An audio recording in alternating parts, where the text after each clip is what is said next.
Hey guys, Rob Shoecraft here with 3 Storm Fitness. Today I want to talk, this is kind of a part 2 to a video I shot, I think maybe a couple of years ago, on migraines after intense workouts.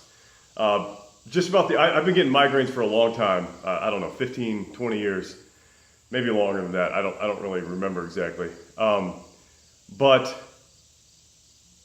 I especially get them 99% of the time after some sort of intense or even semi-intense exercise. Now I already kind of talked about that exhaustively in my previous video. I should see a link to it or something eventually, I don't know. Check it out if you want to. I talked about 3 things, like staying fed and hydrated, that works for me, focusing on the cool down, breathing exercises, and all good stuff. Migraines are very, very personal for people.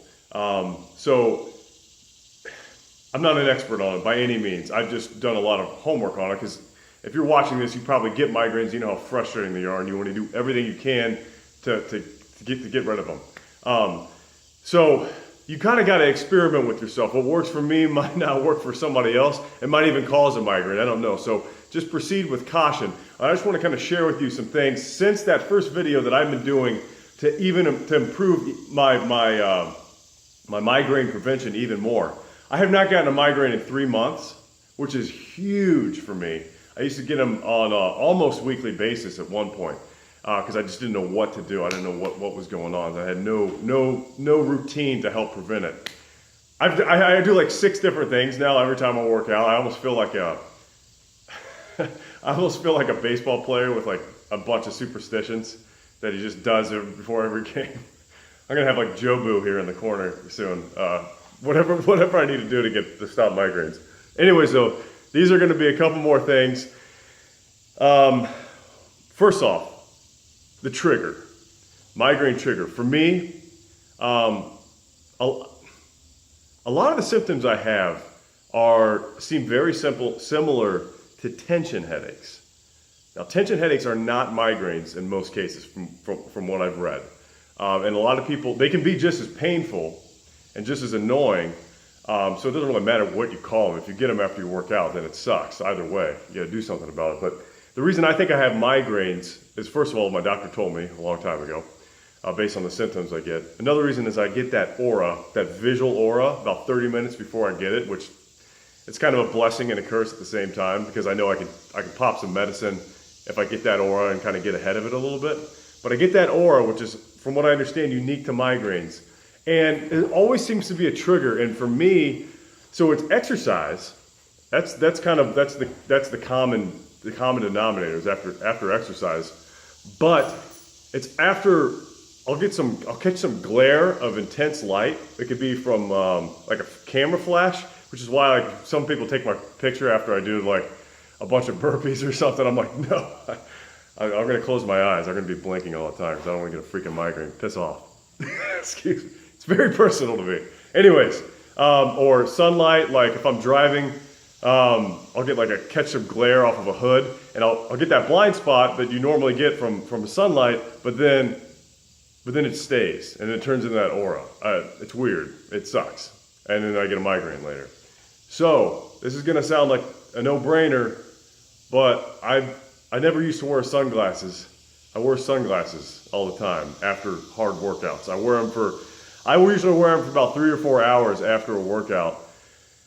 Not like as a creep, like in a indoor area with I'm not sitting there in sunglasses in my kid's pediatric office or anything like that. But like if I'm driving especially, I always wear sunglasses. I always make sure I have a pair on me. You guys might already do that anyway. Sunglasses are popular, but I never used to wear them. There's some good things like getting sunlight. There's, I guess, photoreceptors in your eyes and stuff that will help with your sleep rhythm. And I don't know.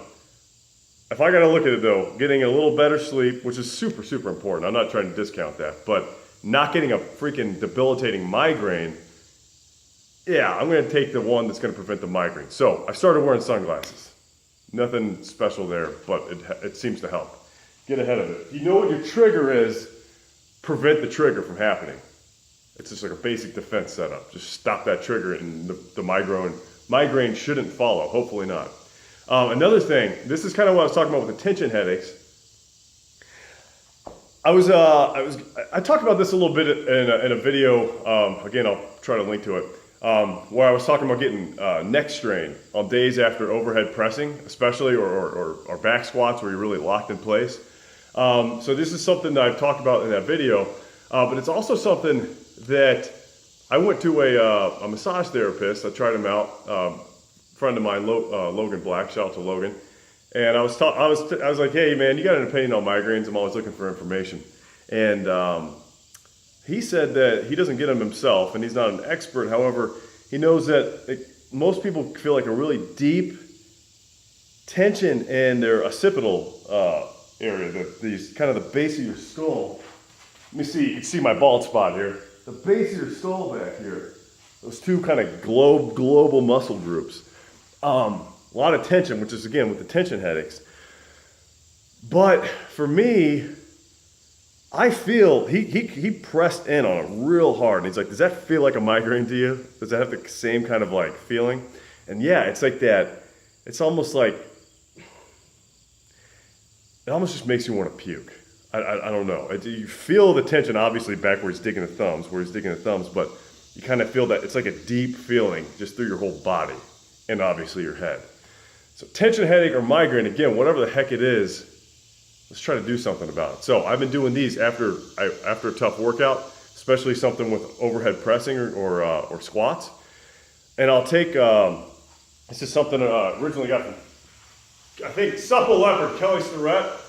I take some lacrosse balls. You can have one or two, it doesn't really matter. This, by the way, is Mobility Mag lacrosse balls. I love these things. You put them behind your head, the base of your skull, and you just drive in on those suboccipital, occipital muscles. I'm sure I'm saying it wrong, but it really seems to be helping me a lot. So I get in there, I get nasty with it. If it's too much pressure, you can just literally take the ball and just kind of drive it in, or have a friend or a spouse or whatever, trained monkey, dig thumbs into the base of your skull. Sounds beautiful, doesn't it? It really seems to be helping me. And then lastly, again, kind of with the tension trend, maybe I'm getting tension headaches and migraine headaches, or somehow they're linked. I don't know, I'm not a doctor, but I'm just trying anything I can. And it seems to be working, which is why I'm sharing it with you. By the way, I got tons of great tips from people who also get migraines from that first video. They dropped it in the comments. It's almost like a message board on migraine tips and things. So check it out. If you have more, drop them in these comments. I appreciate any help I can get. So lastly, building up your neck. A lot of people neglect their neck. Even folks who work out a lot neglect their neck. Having a strong neck is great for, if you're a fighter or you're playing football or something, it's one of the best ways you can prevent concussions, head trauma. That's not why you're watching this video though.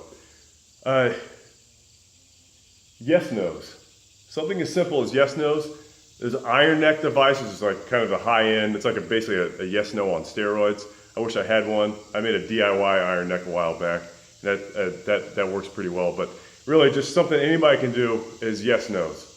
You lay down on the ground, and you go back and forth. That's 1 rep.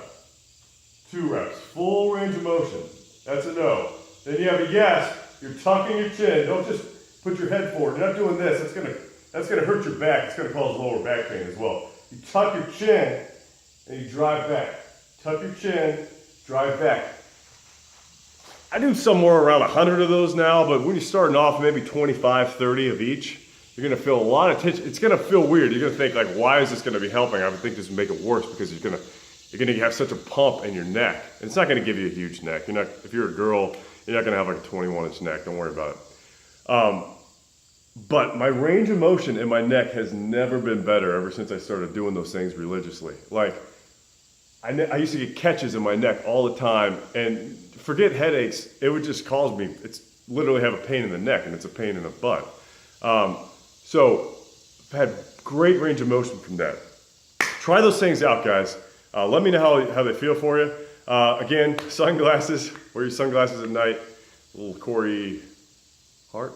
Corey Hart? Dang it. Doesn't matter. Sunglasses, or whatever your trigger prevention is, get ahead of that. And then occipital massage and yes, nos. Strengthen your neck. Work your neck, range of motion.